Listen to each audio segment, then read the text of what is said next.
Welcome to Value Through Vulnerability. This is a podcast dedicated to putting the human back into humanity. And this afternoon, or this morning as it is for Anil, I'm excited to introduce you to Anil Dharni, who is co-founder and CEO of a startup called Sense. So welcome to the podcast, Anil. Thank you so much for having me, Gary. Not at all. Thank you so much for joining me, as it's so early for you over there in the US. So as we get going, would you mind letting my listeners know a little bit more about you? So what's your background, Anil, and maybe what's brought you to today and your new business Sense?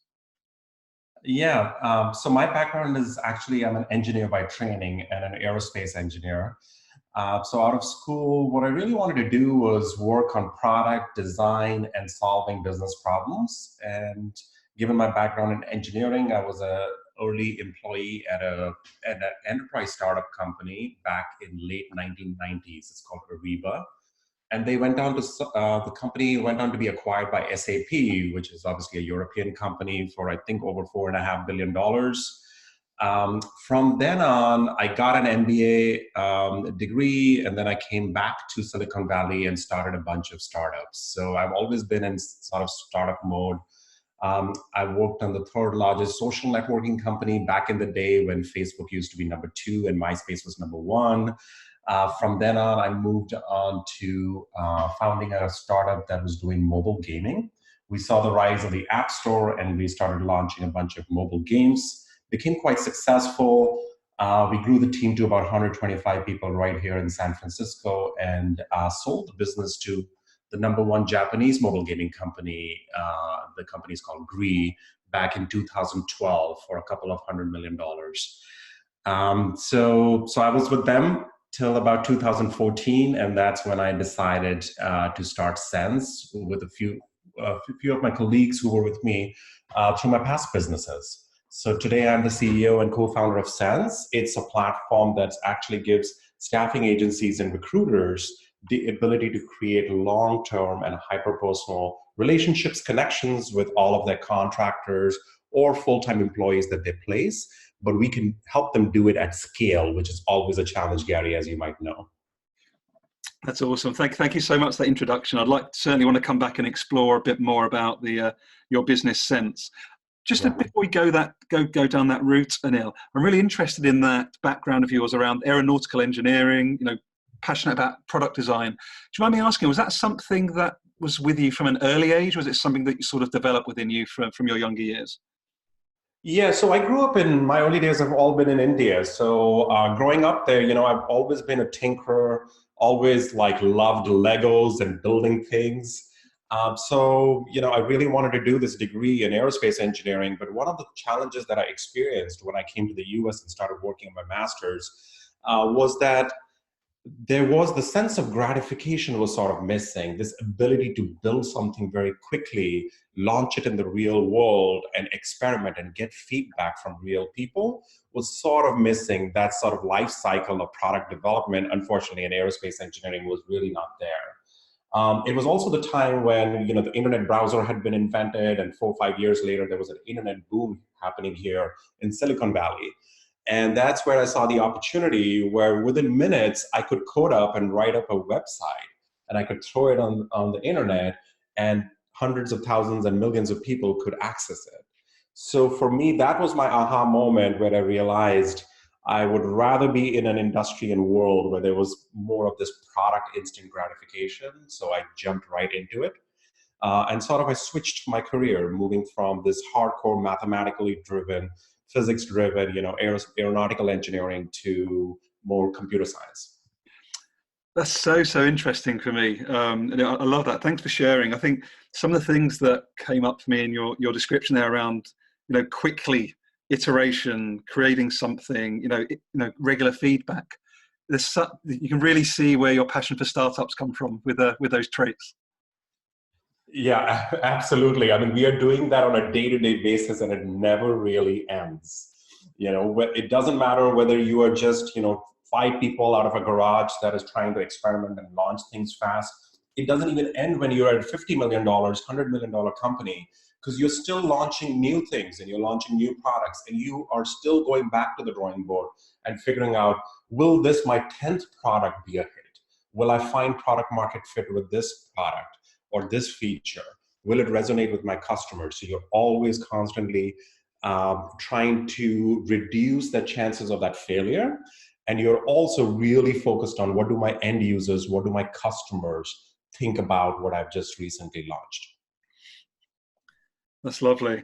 So if we sort of bring that up to date then with Sense, your new business, because what I'm really interested to explore with you as you scale this business, Anil, is how do you, in line with the themes of this podcast, how do you ensure that, that human element when you're really scaling a business? And I'm really interested to learn from you on this discussion. How do you ensure that you take those human beings with you when you're sort of experiencing hyper growth? Yeah, absolutely. Great question. So there are a couple of things that I really like to focus on. One is obviously we are selling a product to staffing agencies and recruiting companies. Those are our customers. So I really want to make sure that what we are building is truly solving their business problems versus it being the next shiny objects that Silicon Valley engineers want to build for. So one piece is bringing the customer along in your product journey. So that's super important. Number two is actually looking at your own people, your own employees, and figuring out they might not be coming from recruiting. They might not be coming from staffing, but they might understand this human problem that even when they are unhappy at a job and they start looking and they become candidates, what is their experience like? So my own employees need to start empathizing with my customers and my customers' problems. And if I'm able to crack the nut on both sides, making sure that we really live and breathe my customers' problems, and then internally, I can figure out how to get my own people, my own employees to live and breathe my customers' problems, then I think we have a winning solution. That's really, really powerful. What's really interesting for me, there's something around empathy and actually really trying to see things from your customer's point of view, whilst at the same time really almost crowdsourcing from a diversity point of view. There's many viewpoints there, Anil. Yeah, absolutely. And then I think that the challenge we have is, there will be days, it's tough. It's really tough to have this bold sort of vision, but the challenge on a day-to-day basis is when a customer calls us or emails us or meets us face to face and is screaming, it's like, I cannot do without your product, but your product sucks with X and Y. And then my own employees come back to us and say like, hey, the customer is crazy or the customer is not thinking the right way. So on one hand, you want to be customer obsessed. You want to do what's right for the customer. You want to say and have this sort of value that customer is always right. But on the other hand, you really have to balance it out with sometimes, customers are crazy. Sometimes their requests are insane.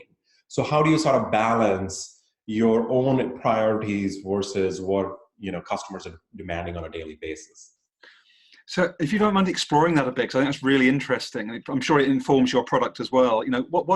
How do you manage those conflicts, those paradoxes at times? Yeah, so I think one of the things that we really focus on is, so customers will request a lot of things, right? So the most famous analogy is like, if, when we had buggies and horse carriages, all people wanted was for the horse carriages, they were just trying to make them better and better versus trying to build a car that would just beat a horse carriage any given day, right? So if you just go back and ask your customers the same question around how can we do this better, or they're using the current product and they think, how can I make the current product better? They'll be giving you these tactical suggestions. What we try and spend most of our time is not on those tactical requests that come in, but actually delving deeper into why are they asking us to do that. At the end of the day, they just want a faster machine. They want a more efficient machine. Recruiters want to build relationships at scale, and they want to figure out how I can do that with modern technology. That's the real problem. The problem is not that I want the best AI solution out there or the best machine learning solution out there. So what we really try and do is really try and filter through what is their problem they're living and breathing on a daily basis versus the tactical suggestions that they're trying to give us. Very powerful. What's interesting for me here is this curiosity piece, Anil. It sounds to me there's a real drive from you and your team I say to be deeply curious, ask those questions why. But if I'm going to be stereotypical for a moment, I don't like to be, but like when you think about software engineering and computer science, it's not necessarily the most obvious sector to think about deep curiosity in the way that you're speaking to it. So I'm wondering, how do you find recruiting people for your business that are deeply curious but also fantastic engineers? Yeah, that's a good question. I think one thing we are very lucky with is everyone's been a candidate. Everyone's gone through a candidate experience or multiple candidate experiences, whether through a staffing agency or directly when they apply to enterprises and clients, right? So they have really felt the angst and the pain when random recruiters are calling them on a consistent basis. And you know what the market is like today. So they are being called upon literally on a weekly, daily basis, some of the best engineers. And they are being pitched random things without the recruiter knowing what exactly am I pitching? What is the story that I'm crafting for these candidates? So the beauty is, and I'm very lucky about that, with that is like they understand that the candidate experience and the candidate journey is pretty broken. And even some of the best recruiters don't really understand how best to tell their story. So I think from an engineering perspective, I've been pretty lucky that my folks have been very close to this problem statement that we are trying to solve for. And then it's all around building that solution that really tries to attack and solve that key part of the problem. Great. And if you wouldn't mind me exploring with you as well, Anil, I'm really interested. You're a serial entrepreneur, angel investor. What are some of the sort of challenges, if I may ask, have you overcome aside from the obvious ones around sort of raising funds, etc. In terms of you personally, around sort of stepping into your courage, your having to be vulnerable, not to know an answer, etc. Would you mind sharing an example for our listeners to get you to know you a little bit deeper from that point of view? Yeah, absolutely. So, I can go back just to my last company, which turned out to be a really successful exit for me. But, it was not a rosy story. So a lot of things that you read in publications and you think about, wow, this company was an overnight success. We were successful. Within 3 years, we exited the business for over $200 million. But the first year was so challenging.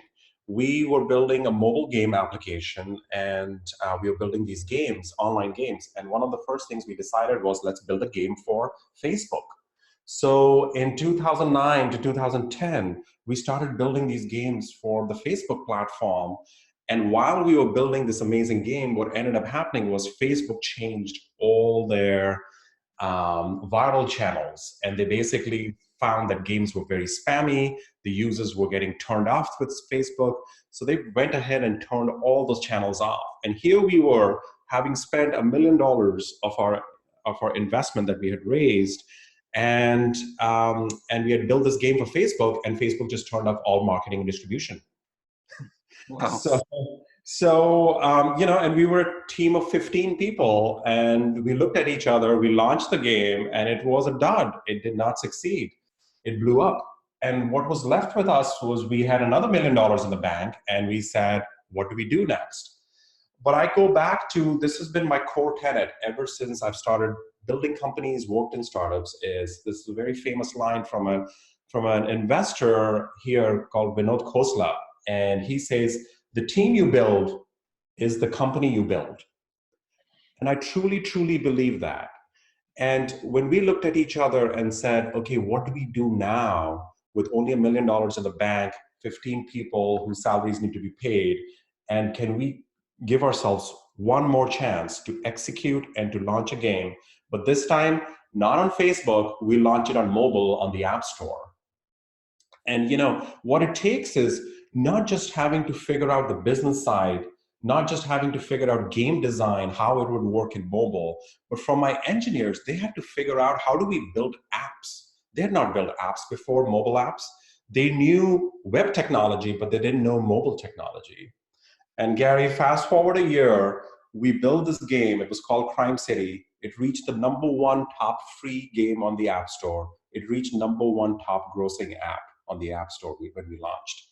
Obviously, we got lucky with the timing, but it just shows that as long as you craft and build a team that is resilient, that is, open to feedback and is constantly learning, you can out execute even the best business plans. Wow, well, I'm literally buzzing. And you share that story, because I think resilience, feedback, communication, these are things that I think, regardless whether you're in high tech like yourself or in traditional businesses, they're not always things that we're taught at school. How to give feedback well, how to listen well, how to develop resilience. Now, what's your view on that? How do you help your team, as you continue to grow your business, develop those different skills at that very human level? Yeah, that's a great question, and it's something that we take very seriously, and we actually interview for that right in our hiring process. So it's not all about. So we have certain values at Sense that we believe that everyone should subscribe to and aspire to. But when we are even interviewing candidates, what we are gauging them on is they might not even have those values today, or they might not realize that those values are important. But we want to know that when they are actually part of SANS, can they actually walk those values? Will they be actually able to grow into those values? So that's key. So number one, I would say is during hiring phase, you want to make sure that you're hiring people who are great communicators, who are open, who are transparent, who are team players, who are collaborators. So that's I would say is like our number one thing that we tend to do. Number two is, as the team continues to grow, we actually do a lot of things that are tactical, right? So all the way from every single conference room in the company is transparent. That means we have glass walls. You can see everybody who's in the conference room, who's meeting. We have weekly one-on-ones with our folks. We do twice a month all hands, where we share every single number. We will literally take our board deck that we present to the board of directors, and we will take the board deck and we will present it to the entire company once every 6 weeks or once every 8 weeks, whenever the board meeting happens. So there's a real deep ingrained culture of collaboration, of sharing, and of transparency. And I think what that instills is people understand what our true North Star is, and employees strive harder and harder to become better and to become problem solvers and collaborators versus individual islands or just individual rock stars. Yeah, that really resonates, actually. And I really love, actually, Anil, how you not only have people recruiting and living and breathing your values, but actually your physical environment espouses those values.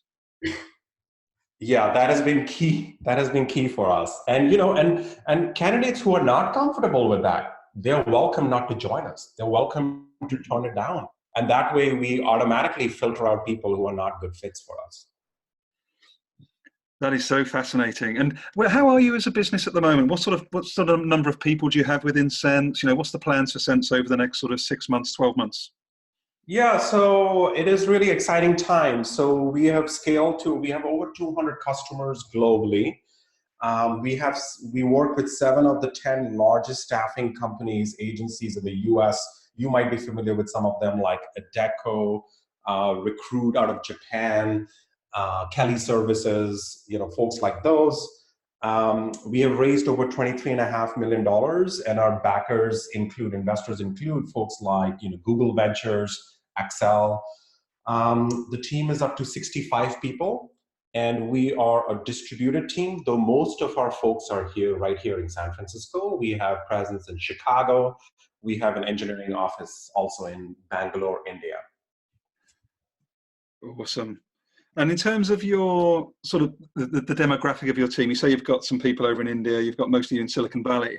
What's it going to look like for you in sort of 1, 2, 3 years' time? What are you looking to scale towards? Is there an exit planned in a few years' time, or is this something you're going to look to hold on to for something longer term, or is that not something you can speak to at this stage? Oh, no, I'm happy to speak about it. I mean, we don't think about an exit plan per se. What we think about is the impact that we are having. That's number one. So are we continuing to have the impact? Are we continuing to transform the industry that we set out to transform? And then number 3, which is the most important part, as a team, are we having fun doing it? Is it becoming a grind, or is it still fun? Is it still challenging? Are we still solving our customers' core problems? And I think as long as we hit those key points, we will continue growing and building up the team. I believe the future of workplace is remote distributed. So I envision the team to be extremely global in its footprint, in nature. We might have engineers in India, we might have customer success, salespeople distributed globally, whether we are targeting the UK market, Australia, US, it doesn't really matter. So I'm hoping in a couple of years, we are close to 200, 300 people, but it's a globally distributed team. That's awesome. It's certainly something I see an awful lot, whether you're talking HR, whether you're talking tech, it's just so interesting that if you look in Europe, I'm not sure on your side of the pond, Anil, but even the conversation around flexible working, which seems so obvious for you in the world that you're in, it's actually still quite an early stage conversation over here in Europe around actually the trust element of allowing people to work from a location that isn't an office. So I find it quite interesting. I'm not sure if that's something you really experience because you're so heavily in tech, but do you know where I'm coming from with that? Yeah, absolutely. So we do see that in the knowledge worker space, it is becoming a lot more common here in the US. And also, so today, the Sense platform is sold exclusively to staffing agencies and recruiting agencies that are placing temp labor or contingent labor or gig workers, as you might know them in the UK. But more and more, we are seeing direct hire firms coming to us and full-time enterprises coming to us and saying, hey, what you build is relevant for us. And it's really interesting for us to notice that in knowledge worker space, because of lack of critical skill sets in particular regions, startups and big larger companies are being forced to open up offices in a more remote distributed manner. Now, where the challenge I think still remains of this flexible workforce is in the light industrial and the blue collar workforce, where obviously, I am FedEx and I have an office or a big warehouse somewhere, and that's where I need my labor. So it's very hard to do remote work that way. No, absolutely fair point. I think what's interesting is, and I see this quite regularly myself over here, is that you spoke about transparency and trust and these really human elements. Is I still think there's quite a mental shift for a lot of leadership teams, and probably more in sort of, as you say, white collar, blue collar industries, to actually relinquish that control and really trust your people to do what they're going to do remotely. Absolutely. And, I go back to, are you really focused at the end of the day? Are you really focused on results, or you're focused on activities? And I feel sometimes some companies and even some HR departments become too focused on activities, rules, processes, and they sort of drop the ball when it comes to the output, the end result. And I talk to a lot of HR leaders, and sometimes they also get so geeky with the technology that's coming out there. Oh my God, I can measure people's productivity. I can sift through all the emails. I can sift through the Slack channels and IM messages, versus thinking through, wait, like, why is that important? Like, what are we really trying to achieve? Versus just this data geeking problem where, I'm going to get so much data about people that supposedly I'll be able to do some magic with it. and I think there's a really fine balance there between what all you want to record, what all you want to store, what all you want to analyze, versus focusing on inspiring people, showing them the purpose, making them better collaborators and team players. I think I would love to see the balance move more towards that focus versus just in measuring some of these more geeky things. That speaks so loudly to me, Anil. It's really fascinating, actually. I've done some work with a team over here in Europe, and it's incredible how the myopic focus on just a metric as an end in itself and not actually to solve that problem is still quite prevalent in a lot of workplaces. Agreed. Yeah, very, very interesting. So as we start to wrap up, I'd just like to ask you, who or what is inspiring you the most right now, Neil, in the space? So you're working at disrupting the temporary contingent market in terms of recruitment. Is there anything in particular that's inspiring you, maybe something now or something on the horizon that you'd like to share with myself or my listeners? Yeah, I mean, Gary, as we all know, there's a real war for talent that is going on, especially in the knowledge worker space. But even in the blue collar space, people are trying to switch from this vision of like, let's stop talking about placing bodies in workplace, but really trying to figure out like, is it just simply matching people to an opportunity, or is it matching people to an opportunity where they're going to thrive, where they're going to be productive, and they're going to have high engagement and productivity? So for us, that's the vision of the company. That's why I started Sans. It's not just about seeing somebody's job requirement and then matching it to a resume, which is how we think about, let's solve it with technology, match words to words.